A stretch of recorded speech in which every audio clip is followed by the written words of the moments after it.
काही ना काही कारणावरून मनुष्य नाही तर पक्षी प्राणी देखीलही आपले आयुष्य संपवून घेतात। परंतु दक्षिण कोरियातील एका घटनेने अवघे तंत्रज्ञान विश्व हादरले आहे। एका रोबोटने आत्महत्या केली आहे। कामाचा ताण आल्याने त्याने कंटाळून हे पाऊल उचलले आहे। ऐकायला आश्चर्यकारक असले तरी ही खरोखर घडलेली घटना आहे।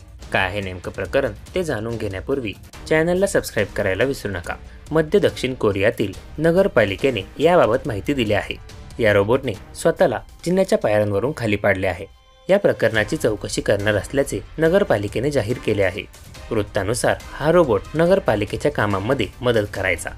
गेल्या वर्षभरापासून हा रोबो गुमी शहराच्या नागरिकांना प्रशासकीय कामांमध्ये मदत करायचा। गेल्या आठवड्यात तो शिडीवरून निष्क्रिय अवस्थेत खाली पडला। तो ॲक्टिव्ह नव्हता।